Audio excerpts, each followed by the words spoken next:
Okay students, welcome to my channel इश्के science. तो बच्चे, आज की इस क्लास में हम स्टडी करेंगे हमारा next topic, law of conservation of mass. मैंने आपको पिछली क्लास में समझा दिया था। आज की इस क्लास में हम स्टडी करने जा रहे हैं law of constant proportion. Law of constant proportion क्या होता है, कब यूज करते हैं, क्या मीनिंग होता है, इस सभी को एक वीडियो में डिस्कस करेंगे। और इस वीडियो में मैं कोशिश करूंगा जितने क्वेश्चंस हो सकते हैं regarding law of constant proportion वो मैं आपको सॉल्व करवा दूं। तो चलिए शुरू करते हैं। तो मेरा नाम है अर्चित महाजन और ये है आपका प्यारा सा और ब्यूटीफुल सा चैनल इश्के साइंस। तो लेट्स स्टार्ट। तो बच्चे शुरू कर रहे हैं लॉ ऑफ कंजर्वेशन और लॉ ऑफ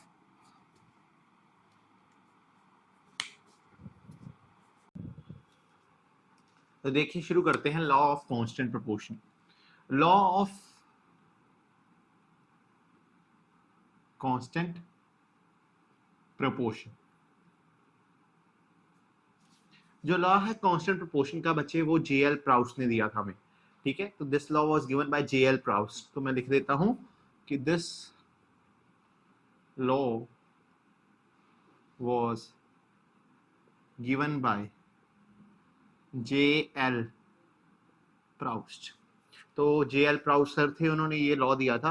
और ये लॉ कहता क्या है वो समझेंगे। This law states that a chemical compound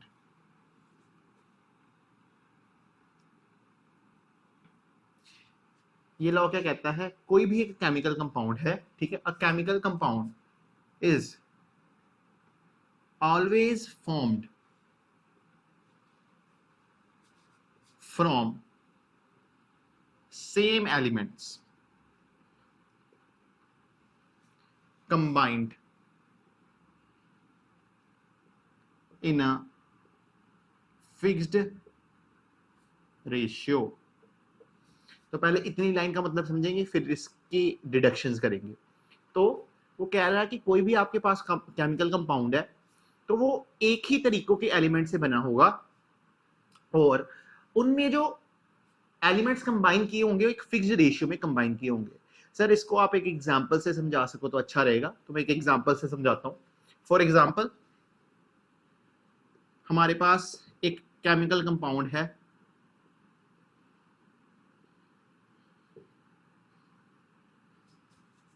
water. अभी वाटर हमेशा हाइड्रोजन और ऑक्सीजन से ही बनेगा। तो हाइड्रोजन और ऑक्सीजन हमेशा किसको बनाएंगी, वाटर को। तो हाइड्रोजन और ऑक्सीजन वाटर बना रही हैं। तो वाटर कभी हमेशा बनेगा, तो वाटर किससे बनेगा, हमेशा बनेगा हाइड्रोजन से और ऑक्सीजन से। अभी आप सभी को पता है वाटर को लिखते हैं H2O, ठीक है। इसका मतलब है कि two atoms of combine of hydrogen, दो एटम्स हाइड्रोजन के कंबाइन करेंगे, combine with one atom of oxygen to form one molecule of water.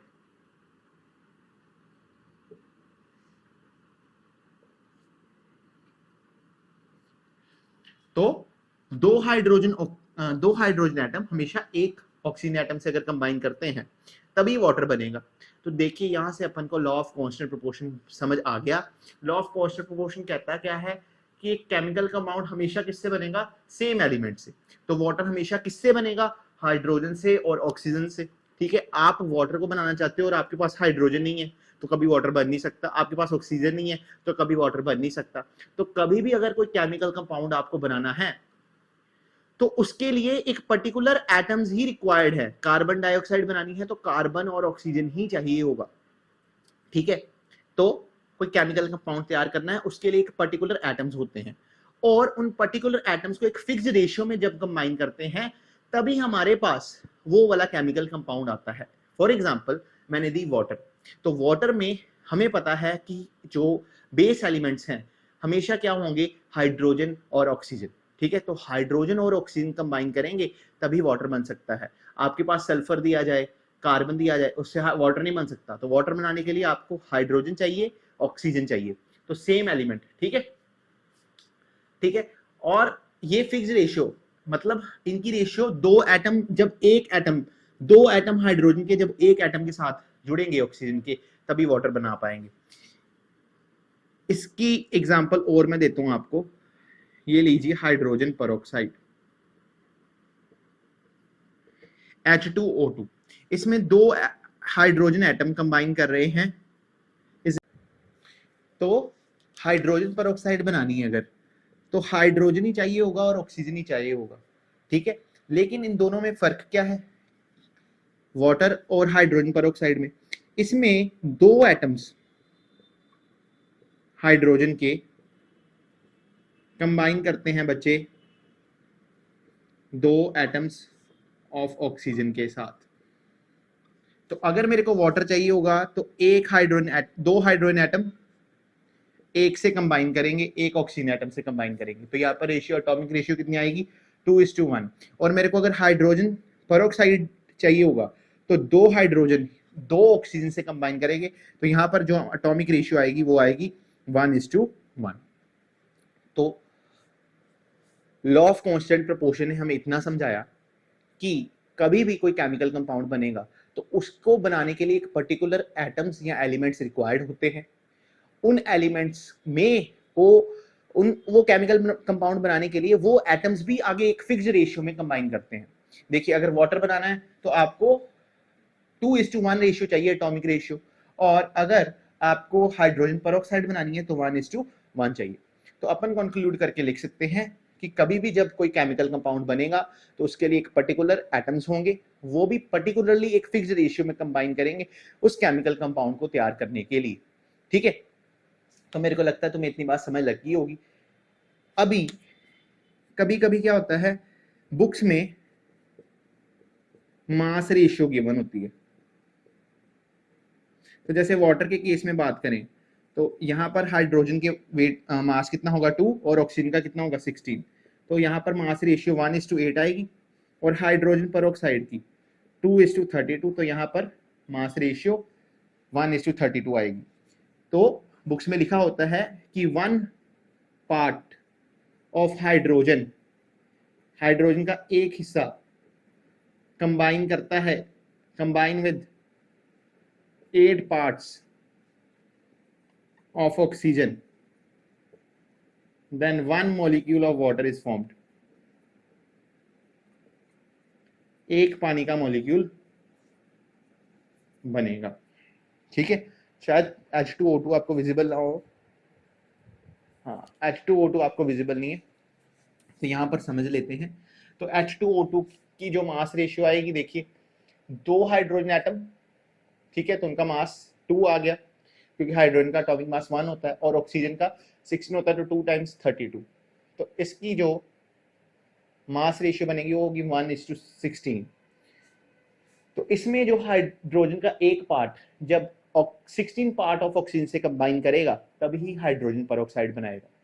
तो बेसिकली कंसेप्ट समझिए, कंसेप्ट ये है कि आपका केमिकल कंपाउंड एक पर्टिकुलर सेट ऑफ एलिमेंट से बनता है, और वो एलिमेंट एक पर्टिकुलर रेशियो में ही कंबाइन करते हैं ताकि वो गिवन केमिकल कंपाउंड बन सके। तो इसकी एग्जांपल मैंने दी, अगर वाटर बना रहे हो तो वाटर बनाने के लिए आपको क्या चाहिए होगा, आपको चाहिए होगा हाइड्रोजन और ऑक्सीजन। हाइड्रोजन पेरोक्साइड बना रहे हो तो क्या चाहिए होगा, हाइड्रोजन एंड ऑक्सीजन। पर इन दोनों में फर्क कैसे आएगा, इन दोनों में फर्क ऐसे आएगा कि क्योंकि सर जो वाटर होगा उसमें दो हाइड्रोजन एक ऑक्सीजन के साथ कंबाइन कर रहा होगा, और हाइड्रोजन पेरोक्साइड में दो हाइड्रोजन दो ऑक्सीजन एटम के साथ कंबाइन कर रहे होंगे। मतलब for a given chemical compound we require a given set of elements, and these set of element combine in a fixed ratio to form that chemical compound। तो ये कहना चाहता है लॉ ऑफ कांस्टेंट प्रोपोर्शन। इसकी simplified form भी मैं आगे लिख दूंगा, पहले आप इतना नोट कर लीजिए। तो चलिए बच्चे सिंप्लीफाइड एक्सप्लेनेशन लिखते हैं। तो एक्सप्लेनेशन क्या होगी, एक्सप्लेनेशन बच्चे ये होगी कि law of constant proportion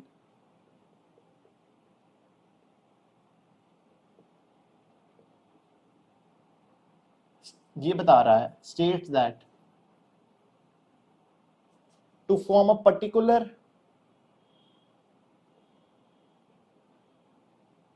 chemical compound, अगर मेरे को एक पर्टिकुलर केमिकल कंपाउंड बनाना है तो वी रिक्वायर, हमें क्या चाहिए, एक पर्टिकुलर सेट ऑफ एलिमेंट्स, कुछ खास वही एलिमेंट चाहिए। जैसे वाटर बनाना है तो हाइड्रोजन और ऑक्सीजन ही चाहिए, अगर कार्बन डाइऑक्साइड बनानी है तो कार्बन और ऑक्सीजन चाहिए, अगर सल्फर डाइऑक्साइड बनानी है तो सल्फर ऑक्सीजन चाहिए, नाइट्रोजन फ्लोराइड बनानी है तो नाइट्रोजन और फ्लोरीन चाहिए।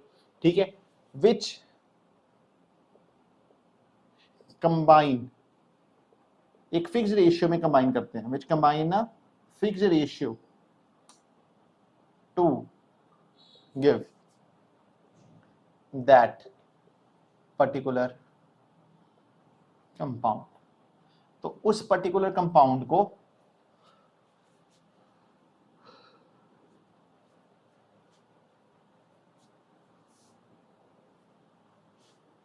मैंने क्या कहा कि एक पर्टिकुलर केमिकल कंपाउंड बनाने के लिए एक गिवन सेट ऑफ एलिमेंट्स चाहिए होता है, और वो गिवन सेट ऑफ एलिमेंट्स एक फिक्स्ड रेशियो में कंबाइन करते हैं ताकि वो हमारे पास कंपाउंड आ जाए। तो वाटर में देखा था अपन ने कि 2:1 रेशियो बन रही थी, और जो हाइड्रोजन पेरोक्साइड था उसमें हाइड्रोजन और ऑक्सीजन की रेशियो 2:2 दैट इज 1:1 बन रही थी। ठीक है, इससे एक ये भी कंक्लूजन निकल सकता है, कंक्लूजन कि a chemical compound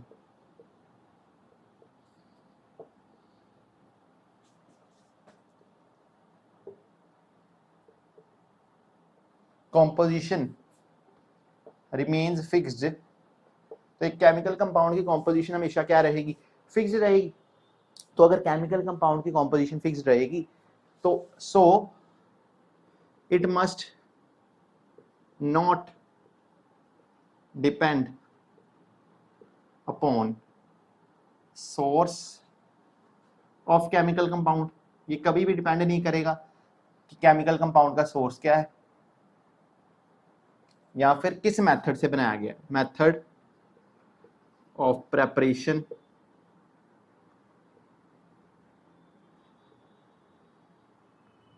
of that chemical compound. तो मैंने क्या कहा कि अभी तो मेरे को समझ आ गया कि एक पर्टिकुलर कंपाउंड बनाना है तो सर एक पर्टिकुलर सेट ऑफ एलिमेंट्स चाहिए, और पर्टिकुलर सेट ऑफ एलिमेंट एक फिक्स रेशियो में कंबाइन करेंगे। तो केमिकल कंपाउंड की कॉम्पोजिशन तो क्या रहेगी, फिक्स। अगर वाटर है तो H2O ही फॉर्मूला रहेगा, अगर सल्फर डाइऑक्साइड है तो SO2 फॉर्मूला ही रहेगा, नाइट्रोजन ट्राइऑक्साइड है तो NO3 फॉर्मूला ही रहेगा। तो केमिकल कॉम्पोजिशन रही फिक्स। तो अभी ये बात कह सकते हैं कि केमिकल कंपाउंड की जो कॉम्पोजिशन है वो कभी भी सोर्स पे डिपेंड नहीं करेगी, ना ही मेथड ऑफ प्रेपरेशन पे डिपेंड करेगी। तो जैसे मेरे पास वाटर है तो वाटर सोर्स आप कोई भी ले सकते हो, लाइक रिवर वाटर, सोर्सेस कौन कौन से हो सकते हैं, river water, tap water,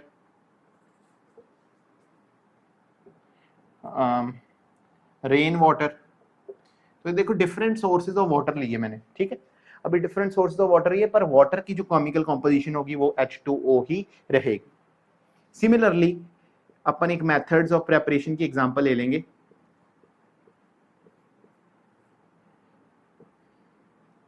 methods of preparation की अपन एग्जांपल ले लेंगे। तो जो मेथड्स ऑफ प्रेपरेशन की एग्जांपल है वो आती है प्रेपरेशन ऑफ CO2 मॉलिक्यूल। ये बेस्ट एग्जांपल है समझने की।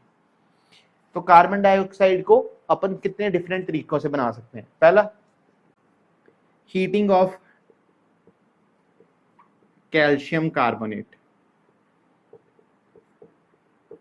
तो आपके पास CaCO3 है, उसको आप हीट करो, यहां से आपको calcium oxide plus carbon dioxide मिल जाएगी। ठीक है, तो आपके पास क्या था, कैल्शियम कार्बोनेट, आपने हीट किया, कैल्शियम ऑक्साइड मिल गई और कार्बन डाइऑक्साइड मिल गई। तो एक तरीका तो ये हो गया।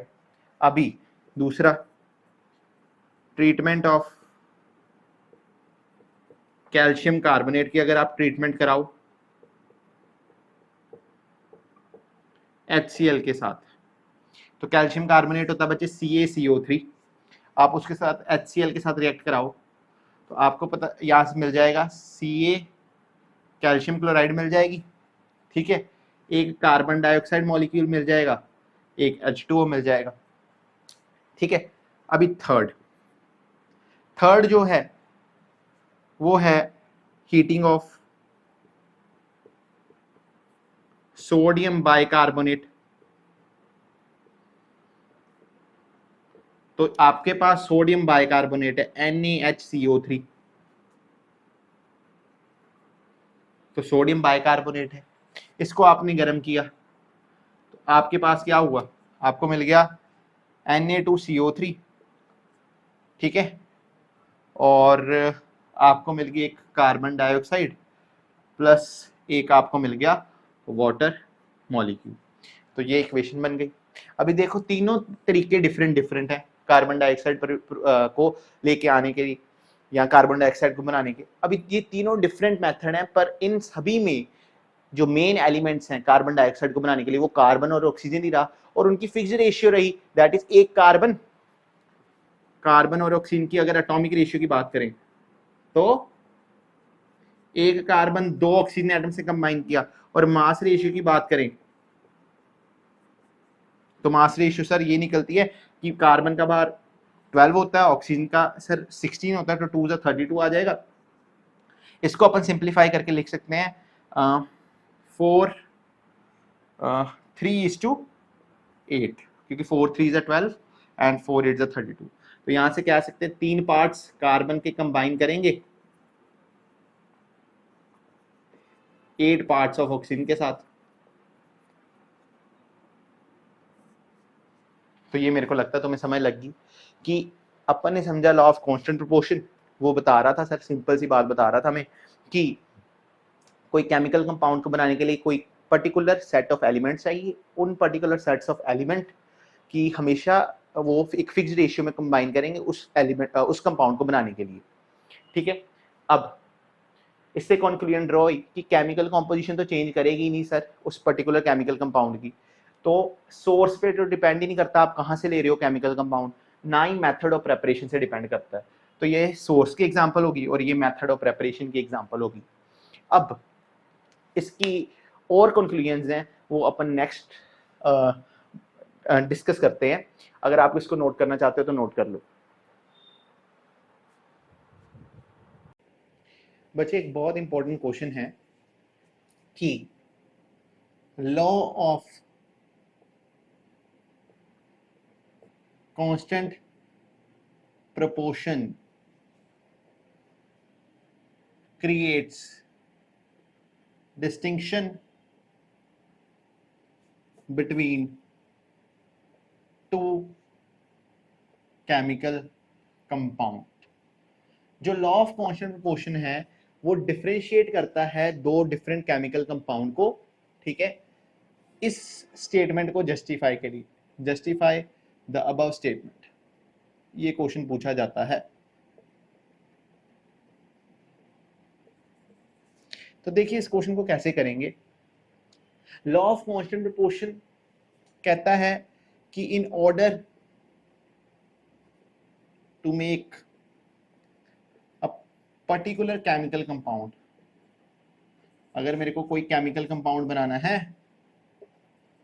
ठीक है, सेम एलिमेंट ही कंबाइन करने चाहिए।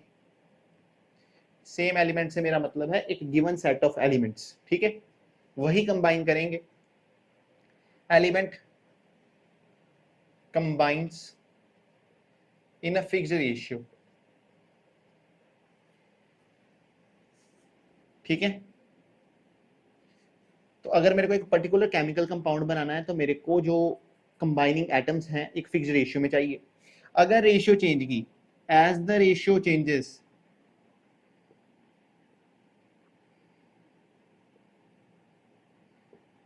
chemical compound also changes, ठीक है। अगर मैंने रेशियो चेंज करके देखी, ठीक है, तो केमिकल कंपाउंड भी क्या हो जाएगा, चेंज हो जाएगा। 10 अकॉर्डिंग टू, या we can say that 10 law of constant proportion creates distinction between two chemical compounds। तो लॉ ऑफ कांस्टेंट प्रोपोर्शन भी क्या क्रिएट करता है, डिस्टिंक्शन, डिफरेंशिएट किया कि दो डिफरेंट कंपाउंड कैसे हैं। फॉर एग्जांपल वाटर बनाने के लिए आपको चाहिए 2:1 रेशियो, ठीक है, कि 2 हाइड्रोजन 1 ऑक्सीजन के साथ कंबाइन करें, और जैसे ही एटॉमिक रेशियो चेंज करेगी तो आपको कहते हैं कंपाउंड भी चेंज कर गया। जैसे एटॉमिक रेशियो 2:2 या 1:1 हुई तो आपका कंपाउंड चेंज हो गया। तो ये आपको कैसे पता चला कि आपका कंपाउंड चेंज हो गया, क्योंकि लॉ ऑफ कांस्टेंट प्रोपोर्शन कहता है एक पर्टिकुलर कंपाउंड को बनाने के लिए एक पर्टिकुलर रेशियो चाहिए, तो अगर पर्टिकुलर रेशियो आपने चेंज की तो आपको कंपाउंड भी चेंज हो गया। Hence by this analogy we can say that law of constant proportion creates differentiation between two chemical compounds। तो इस एनालॉजी से हम ये कह सकते हैं कि law of constant proportion differentiate करता है दो डिफरेंट केमिकल कंपाउंड से। जैसे आप रेशियो चेंज करते हो तो केमिकल कंपाउंड भी चेंज हो जाता है। तो मेरे को लगता है ये क्वेश्चन आपको समझ लग गई, ठीक है। अभी बात करते हैं limitations of law of constant proportion. तो लॉ ऑफ कांस्टेंट प्रोपोर्शन की कुछ लिमिटेशंस भी हैं, ये कहीं जगह वैलिड नहीं होता। जैसे पहली limitation, in case if a chemical compound, कोई केमिकल कंपाउंड है, ठीक है, in case if a chemical compound have is formed from two different isotopes of composing element, then law of constant proportion fails। ये मैंने जो statement लिखी इसका मतलब क्या है, तो बच्चे इसकी एग्जांपल लेते हैं। जैसे आपके पास कार्बन है ना, दो कार्बन एटम मान लेते हैं, दोनों का एटॉमिक नंबर क्या है 6, पर एक का मास नंबर है 12, एक का मास नंबर है 14। तो ये दोनों कार्बन अब एक दूसरे के क्या कहलाएंगे, आइसोटॉप्स कहलाएंगे। अभी ये इसने भी कार्बन डाइऑक्साइड बनाई और इसने भी कार्बन डाइऑक्साइड बनाई, तो जो इसकी मासेस की रेशियो आएगी वो आएगी 12:32 और इसकी आएगी 14:32। अब यहां से मेरे को पता चला कि इनकी एटॉमिक रेशियो क्या है, डिफरेंट डिफरेंट, पर केमिकल कंपाउंड क्या है, सेम। तो ये कैसे पॉसिबल है, law of constant proportion hold ही नहीं करेगा, क्योंकि लॉ ऑफ कांस्टेंट प्रोपोर्शन कहता है कि अगर कार्बन डाइऑक्साइड बन रही है तो एटॉमिक रेशियो भी क्या आनी चाहिए थी, सेम आनी चाहिए थी। पर यहां पर क्या हुआ, डिफरेंट एटॉमिक रेशियो के बावजूद, डिफरेंट एटॉमिक रेशियो के बावजूद आपका कंपाउंड क्या रहा, सेम रहा। तो ये आपको दिमाग में बात रखनी है कि ये पहली लिमिटेशन है। जब भी कंपाउंड के अंदर जो कॉन्स्टिट्यूटिंग एलिमेंट है वो उसके आइसोटॉप्स बन सकते हैं, तो जब आइसोटॉप बन सकते हैं तो हम कह सकते हैं कि एटॉमिक रेशियो डिफरेंट डिफरेंट आएगा for the same chemical compound, ठीक है। तो यहां पर कांस्टेंट प्रोपोर्शन नहीं लग सकता, ठीक है। तो ये तो एक पहली लिमिटेशन होगी। अभी अपन सेकंड लिमिटेशन को डिस्कस करते हैं।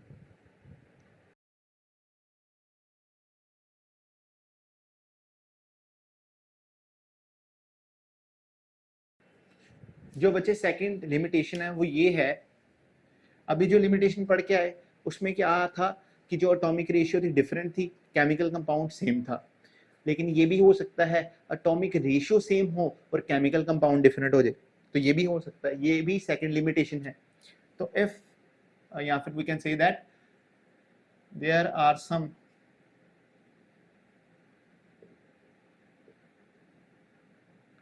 chemical compounds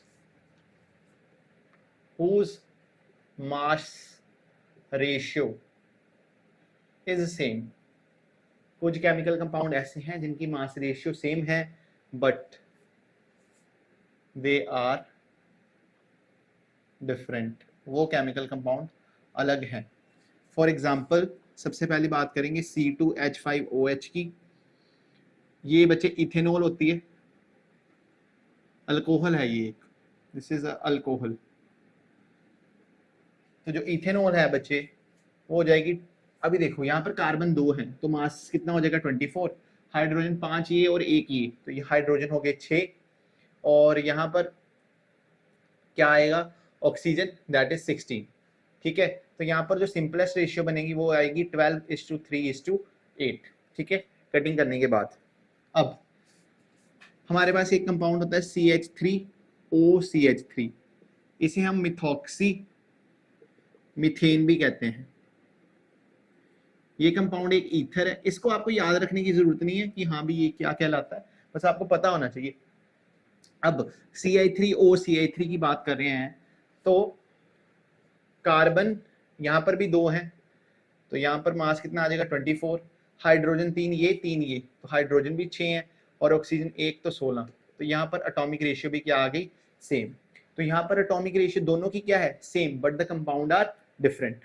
तो दो ही लिमिटेशन है, पहली लिमिटेशन क्या कह रही थी रेशियो डिफरेंट आ जाए कंपाउंड सेम रहे, सेकंड लिमिटेशन क्या है कि रेशियो सेम है कंपाउंड डिफरेंट है। तो मेरे को लगता है तुम्हें इतनी बात समझ लगी होगी। तो मैंने जो थ्योरेटिकली तुम्हारा लॉ ऑफ कांस्टेंट प्रोपोर्शन पूरा खत्म करवा दिया है, इसके बाद लॉ ऑफ कांस्टेंट प्रोपोर्शन में कुछ नहीं है, और थ्योरी में अभी इस न्यूमेरिक इसके ऊपर कितने सारे न्यूमेरिकल्स प्रैक्टिस करते हैं।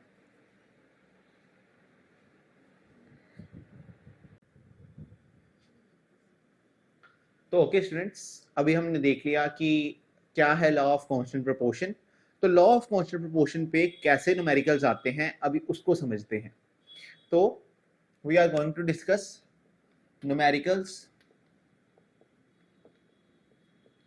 On law of constant proportion. कौन कौन से न्यूमेरिकल होते हैं लॉ ऑफ कांस्टेंट प्रोपोर्शन में। अब इसको देखिए, लॉ ऑफ कांस्टेंट प्रोपोर्शन के पहला जो न्यूमेरिकल होता है वो ये होता है कि to show that the given question obeys law of constant proportion। तो जो पहले तरीके के क्वेश्चन आएंगे उसमें आपको ये बताना होगा कि जो क्वेश्चन में स्टेटमेंट गिवन है क्या वो लॉ ऑफ कांस्टेंट प्रोपोर्शन को फॉलो कर रही है कि नहीं कर रही। देखिए कैसे क्वेश्चन आएगा। ठीक है, आपको 2 और 2 से ज्यादा मेथड ऑफ प्रेपरेशन दिए होंगे, तो यू आर गिवन विद 2 और मोर method of preparation. So you are given with 2 or more method of preparation of A and B। ठीक है, आपके पास एक कंपाउंड ए बी है, उसके 2 या 2 से ज्यादा तरीके आपके पास गिवन होंगे मेथड ऑफ प्रेपरेशन कि वो ऐसे बना। ठीक है, तो आपको प्रूव करना होगा कि वो law of constant proportion hold कर रहा है। तो आप इसको 2 तरीकों से कर सकते हो। एक तो ऐसे कि mass of A upon mass of B की रेशियो ले लो फर्स्ट मेथड से जो आए, अगर वो बराबर आता है mass of A upon mass of B जो कि सेकंड मेथड से आए। ठीक है, तो आपने क्या किया कि लॉ ऑफ कांस्टेंट प्रोपोर्शन पे देख रहे हैं कि न्यूमेरिकल कैसे आ सकते हैं। तो लॉ ऑफ कांस्टेंट प्रोपोर्शन पे पहला न्यूमेरिकल आता है कि आपको ये प्रूव करना होता है कि जो गिवन क्वेश्चन है वो law of constant proportion follow कर रहा है, और ये आपको प्रूव करना होता है। तो उस क्वेश्चन में आपको 2 या 2 से ज्यादा तरीके दिए होते हैं, मेथड ऑफ प्रेपरेशन दिए होते हैं किसी कंपाउंड ए बी बनाने के। ठीक है, तो ये चेक करना है कि ये फॉलो कर रहा है लॉ ऑफ कांस्टेंट प्रोपोर्शन कि नहीं फॉलो कर रहा। तो आपने क्या करना है, मास ऑफ ए को मास ऑफ बी के साथ डिवाइड करके देखना है जो पहले मेथड में आएंगे, फिर मास ऑफ ए को मास ऑफ बी के साथ डिवाइड करके देखना है जो दूसरे मेथड में आएंगे। अगर इन दोनों की रेशियो बराबर हो गई तो law of constant proportion hold करता है। या दूसरा तरीका क्या हो सकता है, दूसरा तरीका ये हो सकता है कि आप परसेंटेज ऑफ ए देखो इन फर्स्ट मेथड और परसेंटेज ऑफ बी देखो इन सेकंड मेथड। ठीक है, परसेंटेज ऑफ ए दोनों मेथड में, पहले मेथड में भी ए की परसेंटेज कितनी है, दूसरे मेथड में भी ए की परसेंटेज कितनी है, दोनों की परसेंटेज निकालो। ठीक है, कंपाउंड के अकॉर्डिंग। और अगर ये दोनों परसेंटेज बराबर आती हैं तो आप कह सकते हो कि law of constant proportion hold करता है। अब जो दूसरे तरीके का क्वेश्चन आएगा वो कहेगा in above statement law of constant proportion hold कर रहा है, होल्ड्स। तो law of constant proportion hold कर रहा है, ये वो पहले क्वेश्चन में, ये अब ऊपर स्टेटमेंट में आपको बताया होगा कि law of constant proportion hold हो रहा है। अभी इस क्वेश्चन में पूछा क्या क्या होगा, आपको mass of A upon mass of B की रेशियो गिवन होगी। तो पहले मेथड से in first method mass of A भी गिवन हो सकता है। ठीक है, तो मास ऑफ ए क्या होगा, गिवन होगा। तो आपसे पूछा होगा मास ऑफ बी निकालो, what is the mass of B. तो आप ऊपर वाली इक्वेशन को लगा के मास ऑफ बी निकाल सकते हैं। तो दो तरीके के क्वेश्चन आएंगे, मैंने आपको बता दिया कि पहला तो आएगा कि प्रूव करके बताओ law of constant proportion hold करता है कि नहीं करता। इसको लगाने के लिए आपके पास दो तरीके हैं। इसको प्रूव करने के लिए या तो आप मास ऑफ ए, कंपाउंड में जो ए एटम है उसका मास और जो बी एटम है, बी एटम है उसका मास अगर डिवाइड करके देखते हो तो पहले मेथड में कुछ आया, फिर ऐसे वो दूसरे मेथड में भी कुछ आएगा और दोनों मास रेशियो अगर सेम आ जाती है तो law of constant proportion hold करेगा। लेकिन कभी कभी हमें क्वेश्चन में डायरेक्टली परसेंटेज दे दी जाती है, तो अगर परसेंटेज का क्वेश्चन आया तो आप पहले परसेंटेज ऑफ ए निकालोगे पहले मेथड में, या परसेंटेज ऑफ ए निकालोगे दूसरे मेथड में। अगर ये दोनों परसेंटेज सेम आई तो हम कह सकते हैं कि law of constant proportion hold करेगा। आप जरूरी नहीं ए की परसेंटेज निकालो, परसेंटेज ऑफ बी भी आप निकाल सकते हो पहले मेथड में, और परसेंटेज ऑफ बी भी आप निकाल सकते हो दूसरे मेथड में। अगर ये दोनों बराबर आई, ठीक है, तो law of constant proportion hold करेगा। तो मेरे को लगता है मैंने तुम्हें समझा दिया कि लॉ ऑफ कांस्टेंट प्रोपोर्शन पे कौन से तरीके के न्यूमेरिकल आएंगे। अभी टाइम है न्यूमेरिकल्स को प्रैक्टिस करने का, तो न्यूमेरिकल्स प्रैक्टिस करते हैं। ठीक है, जो पहला न्यूमेरिकल होगा वो मैं इस तरीके का लूंगा, ठीक है, और एक न्यूमेरिकल मैं इस तरीके पे लूंगा और दूसरा मैं आपको एक एग्जांपल के तौर पे समझाऊंगा। जो तीसरा न्यूमेरिकल होगा वो इस कंसेप्ट पे बेस्ड होगा, फोर्थ न्यूमेरिकल इस कंसेप्ट पे बेस्ड होगा। तो तुम्हारा लॉ ऑफ कांस्टेंट प्रोपोर्शन पूरा तैयार हो जाएगा। ठीक है, तो चलिए स्टूडेंट्स इस क्वेश्चन को देखते हैं। देखिए ये क्वेश्चन क्या कह रहा है, पहला एक्सपेरिमेंट गिवन है। In an experiment 2.4 gram of iron oxide, 2.4 ग्राम आपके पास आयरन ऑक्साइड है, on reduction with hydrogen yields 1.68 gram of iron. तो अपन ने इस सॉल्यूशन को जब करना है, तो इस सॉल्यूशन को जब हम करेंगे तो अपन यहां पर लिख लेंगे फर्स्ट एक्सपेरिमेंट और यहां पर हम लिख लेंगे सेकंड एक्सपेरिमेंट, और जो हमारे पास है उन वैल्यूज को लिखी जाना। तो यहां पर पहले एक्सपेरिमेंट में 2.4 ग्राम आयरन ऑक्साइड है ना। तो मास ऑफ आयरन ऑक्साइड कितना है हमारे पास, 2 ग्राम्स, 2.4 ग्राम्स। ठीक है सर, रिडक्शन हो रही है हाइड्रोजन के साथ, यील्ड्स 1.6 ग्राम ऑफ आयरन। तो जो मास ऑफ आयरन है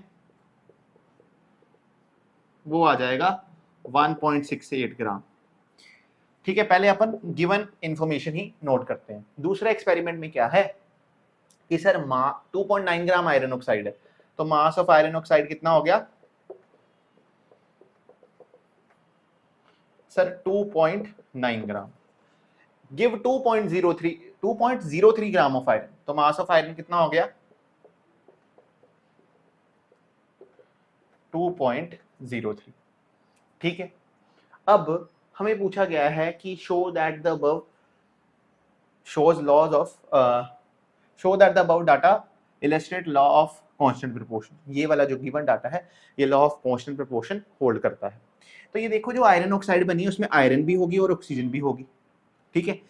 आयरन ऑक्साइड में 1.68 ग्राम है, आयरन ऑक्साइड में आयरन कितनी है 1.68 ग्राम। तो जो मास ऑफ ऑक्सीजन आएगा वो आएगा 2 मास ऑफ आयरन ऑक्साइड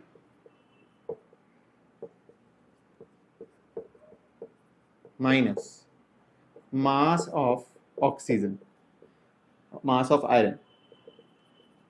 तो आपने आयरन ऑक्साइड मतलब आयरन और ऑक्सीजन दोनों है उसमें से आपने आयरन का मास माइनस करा दिया तो आपको मास ऑफ ऑक्सीजन मिल जाएगा, मतलब 2.4 ग्राम माइनस 1.68 ग्राम। इसी तरीके से यहाँ पर भी आप मास ऑफ ऑक्सीजन निकाल सकते हो।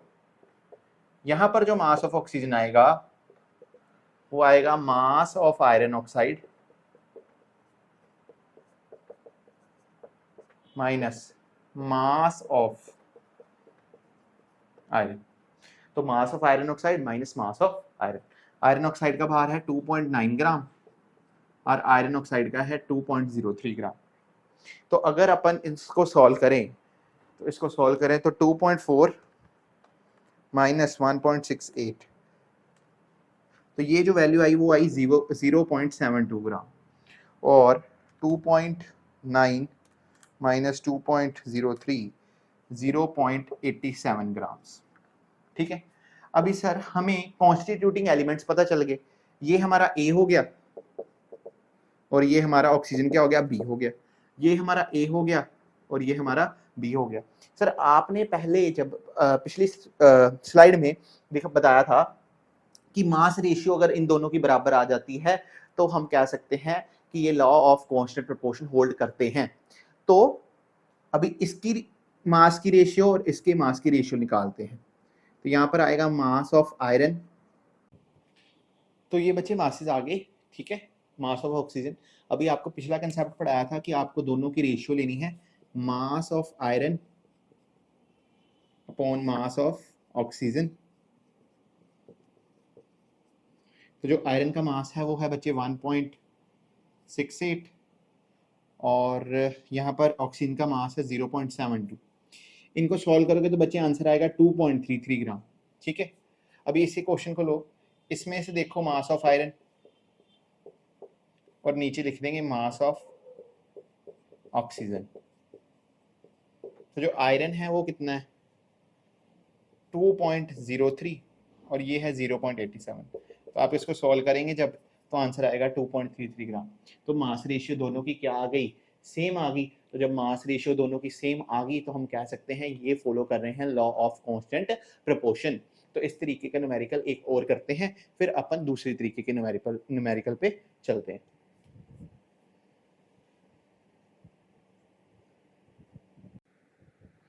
तो चलिए स्टूडेंट्स इस क्वेश्चन को सोल्व करते हैं। देखिए कॉपर ऑक्साइड प्रिपेयर करने के डिफरेंट मेथड्स हैं। कॉपर ऑक्साइड को प्रिपेयर करने के डिफरेंट मेथड्स हैं। उनको इस क्वेश्चन में 3 मेथड बताएंगे, ठीक है। और हमें ये प्रूव करना है कि show that the above methods follow law of constant proportion. ये जो अबव मेथड हैं ये law of constant proportion follow करते हैं, ठीक है। तो 3 मेथड हमें बताए गए हैं, उनको देखते हैं। सबसे पहले आपको देखना है कि मासेस गिवन है तो सर वही मास रेशियो वाली ही गेम खेलेंगे। तो यहाँ पर पहले केस में बताया गया है कि 1.7 ग्राम of metal were dissolved in nitric acid, ठीक है, and residual copper nitrate yield 2.19 gram of copper oxide, ठीक है। तो यहाँ पर इन्होंने सीधा यहाँ पर कॉपर वर्ड नहीं यूज किया, ठीक है। पर तुम्हें इतना क्लियर होना चाहिए कि यहाँ पर नाइट्रिक एसिड है। नाइट्रिक एसिड आपको एक वीडियो लाऊंगा जिसमें मैंने डिस्कस किए होंगे basic formulas of the chemistry. तो नाइट्रिक एसिड होता है बच्चे HNO3। तो HNO3 अगर कॉपर के साथ रिएक्ट करेगा तो जो बनेगा कॉपर नाइट्रेट, तो बनेगा क्या कॉपर नाइट्रेट, है ना। तो कॉपर नाइट्रेट बननी है तो इसका मतलब मेटल क्या होगा हमारा कॉपर ही होगा। तो यहाँ पर हमें कि इन केस नंबर 1 केस 1 पे लिखते हैं मास ऑफ कॉपर, और कॉपर का भार है 1.75 gram. Mass of copper oxide, copper oxide का भार कितना है 2.19 ग्राम। ठीक है, अभी इतनी इंफॉर्मेशन को नोट कर लिया। ठीक है, उन्होंने कहा कि था कि 1.75 ग्राम मेटल निट्रिक एसिड के साथ रिएक्ट करता है तो कॉपर नाइट्रेट देता है। तो कॉपर नाइट्रेट देता है तो इसका मतलब मेटल भी क्या हुआ, कॉपर हुआ। अब उसको गर्म करने पे 2.19 ग्राम कॉपर ऑक्साइड बनती है। तो वो इंफॉर्मेशन लिख ली कि ये क्या है आपका मेटल, उसका भार कॉपर है, तो कॉपर का भार हो गया 1.75 ग्राम और mass of copper oxide 2.19 gram given. अभी दूसरा केस, इन सेकंड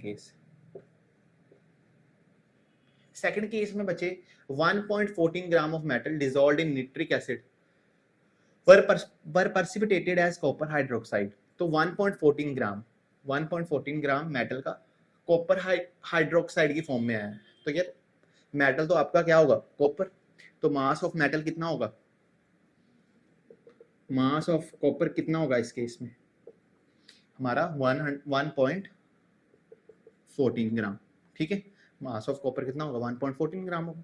ठीक है सर, अभी ये कॉपर का वेट आ गया by as precipitated as copper hydroxide by caustic soda yielded 1.43 gram of copper oxide. तो यहां पर भी आपको मास ऑफ कॉपर ऑक्साइड मिल गया। ठीक है, मैं अभी फॉर्मूलाज नहीं यूज कर रहा ताकि आप कंफ्यूज ना हो जाओ, मैं सिंपल थ्योरी में लिखने की कोशिश कर रहा हूं। तो मास ऑफ कॉपर ऑक्साइड 1.43 ग्राम। अब थर्ड केस में बच्चे देखो 1.4 ग्राम ऑफ कॉपर डायरेक्टली गिवन है, तो मास ऑफ कॉपर कितना लिखेंगे, मास ऑफ कॉपर आएगा sir 1.45 gram. When strongly heated in a current of oxygen produces 1.83 gram of copper oxide. तो मास ऑफ कॉपर ऑक्साइड यहां पर भी गिवन है, कितना है 1.83 ग्राम। तो यहां पर मैंने जो क्वेश्चन से इंफॉर्मेशन डिडक्ट की जा सकती थी उस सारी को क्वेश्चन को नोट कर लिया। अब बारी है इसे सॉल्व करने की। तो देखिए सबसे पहले यहाँ पर कॉपर ऑक्साइड है तो मास ऑफ ऑक्सीजन निकालेंगे। अरे हाँ के ना, अरे मास ऑफ ऑक्सीजन निकालेंगे, कैसे निकालेंगे सर, कॉपर ऑक्साइड में से कॉपर का मास माइनस कर दो। तो mass of copper oxide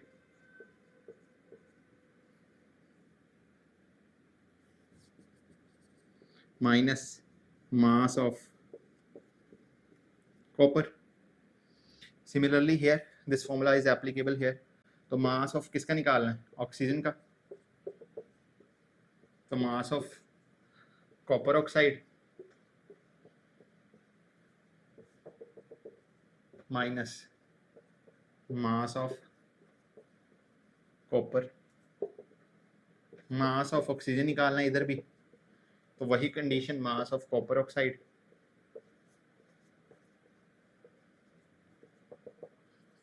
minus mass of oxygen. सही है सर। अब देखो ध्यान से, मास ऑफ कॉपर ऑक्साइड कितना है, मास ऑफ कॉपर ऑक्साइड है सर 1.75 ग्राम। 1.75 ग्राम में से sorry mass of copper oxide है 2.19 ग्राम। 1.75 ग्राम माइनस कर देने इसमें। मास of copper oxide sir, mass of copper oxide 1.43, इसमें से 1.14 ग्राम माइनस कर देंगे। सर यहाँ पर क्या है, कॉपर ऑक्साइड का 1.83 माइनस 1.45। ठीक है, तो सब्ट्रैक्ट करा के बताता हूँ तुम्हें। 2.19 से अगर हम 1.75 को सब्ट्रैक्ट करें, एक सेकेंड 2.19 से हम 1.75 को सब्ट्रैक्ट करें तो आंसर आएगा 0.44 ग्राम्स। ठीक है, अब इधर देख लेते हैं 1.43 माइनस 1.14, तो आंसर आएगा 0.29 ग्राम। और इधर देख लेते हैं 1.83 माइनस 1.45, तो आंसर आएगा 0.38 ग्राम। ठीक है, तो ये सारे ये कॉपर का मास, ये ऑक्सीजन का मास, ये भी ऑक्सीजन का मास और ये भी ऑक्सीजन का मास। तो हमने सभी ऑक्सीजन के मासेस को निकाल लिया। अभी आपको कंसेप्ट क्या लगाना है सर, मास ऑफ कॉपर, ये विजिबल होगा कि नहीं एक बार चेक करना पड़ेगा। हाँ विजिबल नहीं है, तो मैं लास्ट पार्ट जो है इसको थोड़ा सा रेज करने जा रहा हूँ, ठीक है। अगर आपने लिखना है तो वीडियो पॉज करके लिख लो क्वेश्चन, और फिर मैं अगला पार्ट जो काम करना है वो ऊपर करने जा रहा हूँ, ठीक है। तो अभी हमें फर्स्ट केस में जो मास ऑफ कॉपर है और मास ऑफ ऑक्सीजन है उनकी रेशियो देखनी है। जो फर्स्ट में आई है वो आई है बच्चे ये ऑक्सीजन की रेशियो, और ये है हमारा कॉपर। तो 1.75 ग्राम अपॉन 0.44 फर्स्ट केस में। सेकंड केस में मास ऑफ कॉपर, शायद ये विजिबल ना हो, तो mass of copper upon mass of oxygen. यहाँ पर कॉपर का भार था 1.14 और यहाँ पर ऑक्सीजन का भार था 0.29। थर्ड केस में मास of copper, sir mass of copper कितना है 1.45 ग्राम और 1.45 ग्राम, और मास ऑफ ऑक्सीजन कितना है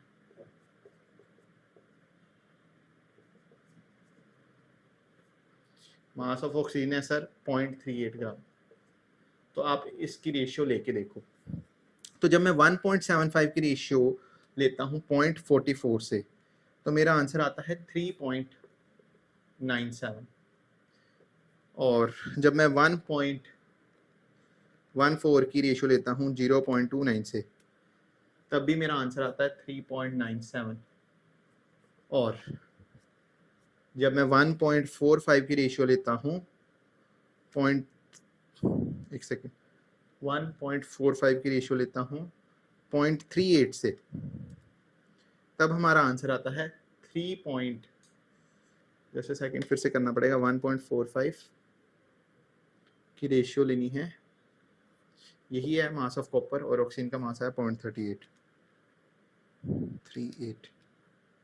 तो आंसर आता है 3.815। तो अप्रोक्सीमेटली तो सिमिलर है 3.8, मतलब ये सभी अप्रोच किसको कर रहे हैं 4 को अप्रोच कर रहे हैं, ठीक है। बाकी कुछ गलती हो गई होगी, कोई एरर आ गया होगा, तो ये अप्रोक्सीमेटली 4 को ही अप्रोच कर रहे हैं। तो जब ये सभी 4 को अप्रोच कर रहे हैं तो हम कह सकते हैं कि रेशियो तीनों प्रोसेसेस में क्या है, सेम है। तो ये law of constant proportion hold कर रहा है, ठीक है। तो आपने कहना है कि मास रेशियो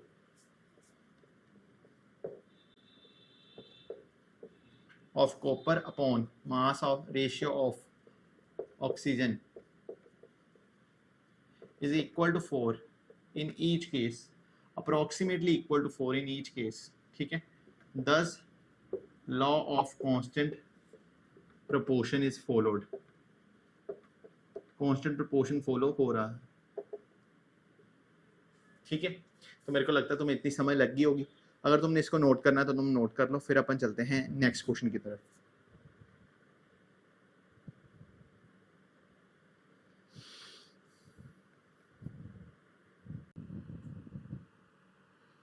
तो बच्चे हमें ये वाला क्वेश्चन गिवन है कि 6.488 gram of lead combined directly with 1.02 gram to form lead peroxide, ठीक है। तो यहाँ पर पहला मेथड यहाँ पर खत्म हो जाता है, तो अपन लिखेंगे in first solution, in first experiment, ठीक है। पहला एक्सपेरिमेंट जो था उसमें जो मास ऑफ लेड गिवन है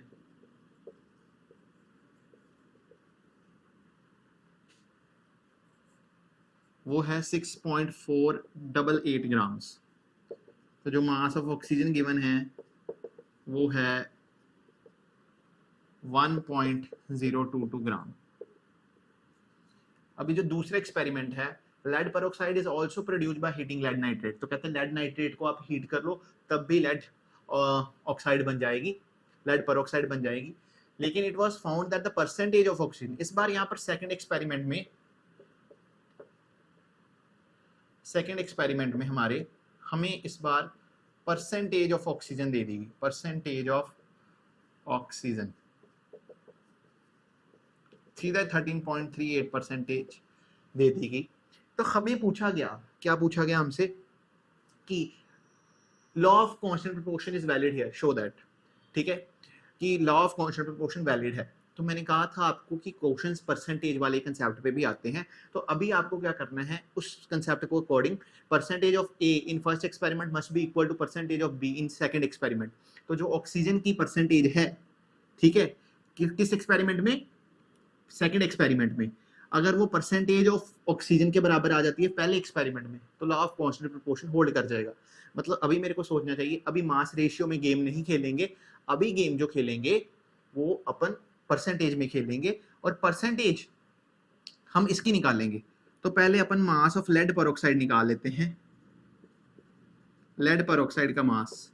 तो ये तो दोनों को कंबाइन करके आ जाएगा, दैट इज 6.488 प्लस 1.002। तो ये आंसर कितना आता है, एक सेकेंड, 6.488 प्लस 1.0, एक सेकेंड, 6.488 प्लस 1.002, तो ये आंसर आता है 7.49। ठीक है, नहीं ये भी नहीं आंसर है, एक सेकंड रुक जाओ।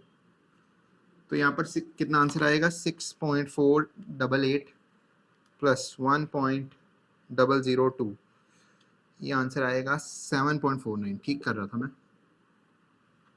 तो मास परसेंटेज निकालनी है, परसेंटेज ऑफ ऑक्सीजन, वो तो सिंपल है सर, मास कितना प्रेजेंट ऑक्सीजन का upon mass of the compound, compound का मास कितना है इनटू 100। तो मास ऑफ ऑक्सीजन कितना है आपको पता है, मास ऑफ ऑक्सीजन है 1.022 ग्राम, कंपाउंड का मास 7.49 इंटू 100। अगर इसको सॉल्व करें तो 1.002 डिवाइडेड बाय 7.49 इंटू 100, तो ये आता है बच्चे 13.37%। तो यहाँ से हमें पता चल गया कि यहाँ पर परसेंटेज ऑफ ऑक्सीजन जो पहले एक्सपेरिमेंट में वही परसेंटेज ऑफ ऑक्सीजन दूसरे एक्सपेरिमेंट में, तो hence we can conclude that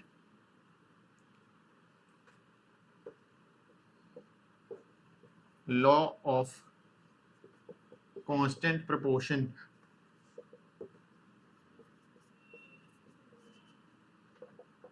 यहां पर वैलिड है, लॉ ऑफ कांस्टेंट प्रोपोर्शन यहां पर वैलिड है।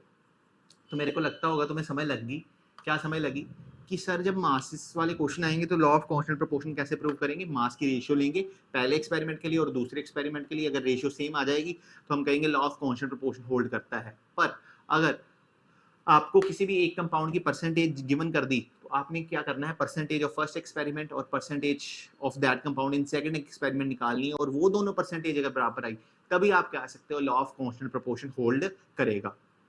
मेरे को लगता है तुम्हें इतना समय लग गया है, अभी इसके अगले क्वेश्चंस पे चलते हैं।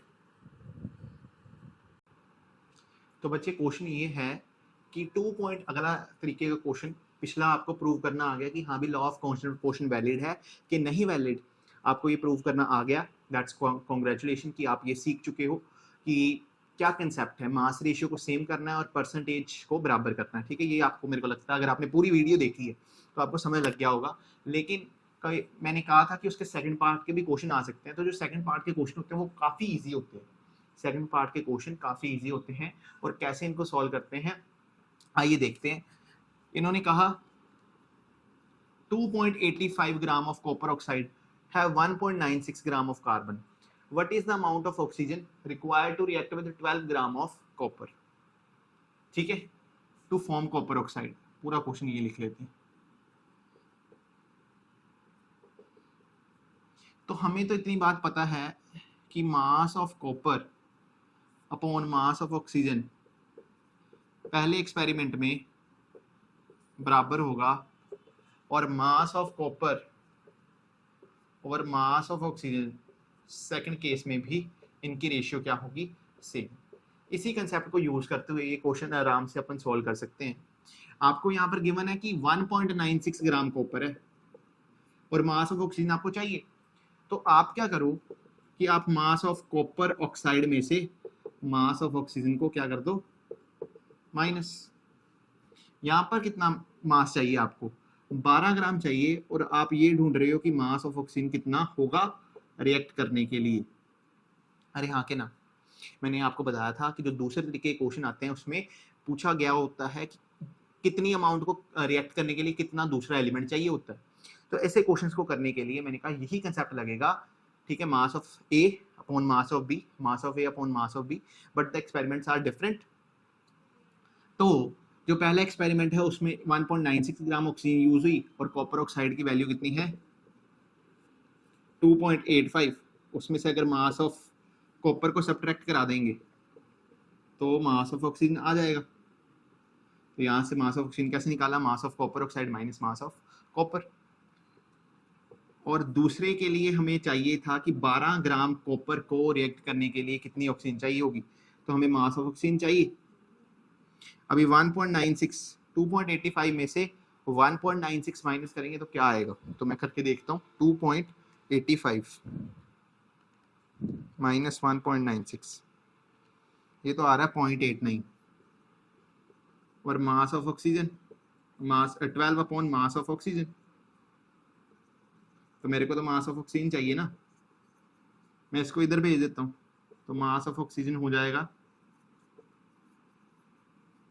और ये दोनों चीजें ये इसके साथ मल्टीप्लाई हुआ और ये नीचे आया, तो मास ऑफ ऑक्सीजन कितना हो जाएगा 12 into 0.89 upon 1.96।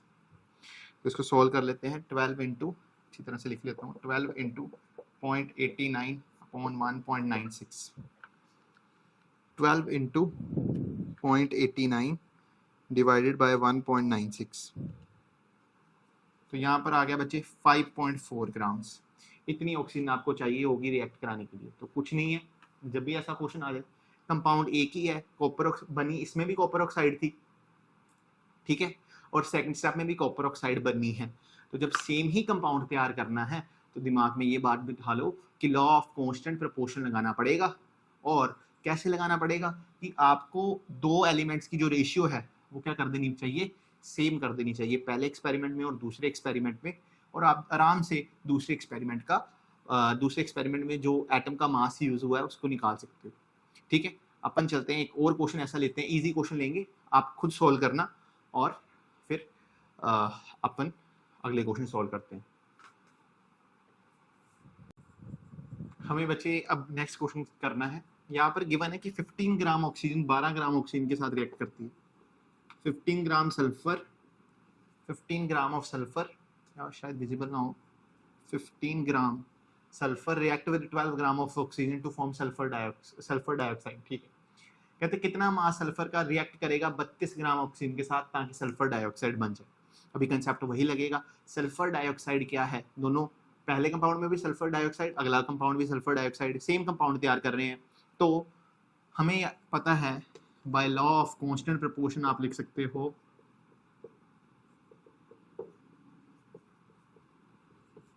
Mass of sulphur upon mass of oxygen,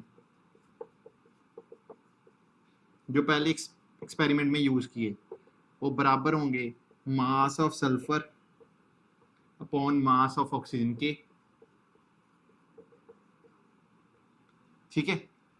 जो मास ऑफ सल्फर पहले एक्सपेरिमेंट में यूज किया और जो सेकंड एक्सपेरिमेंट में यूज हुई, तो पहले एक्सपेरिमेंट में सल्फर का मास जो यूज हुआ वो 15 हुआ, अब 12 हुआ। अभी यहाँ पर मास ऑफ सल्फर ही निकालना है, सेकंड क्वेश्चन में सल्फर का ही मास पूछा गया है, और ऑक्सीजन कितनी कहा गया है कि 32 ग्राम से रिएक्ट करे, तो 32 इधर जाके मल्टीप्लाई हो जाएगा, तो 15 इंटू 32 अपॉन 12 ग्राम्स, तो 3 5 जा 3 4 जा 4 8 जा 32, तो मास ऑफ सल्फर कितना आ जाएगा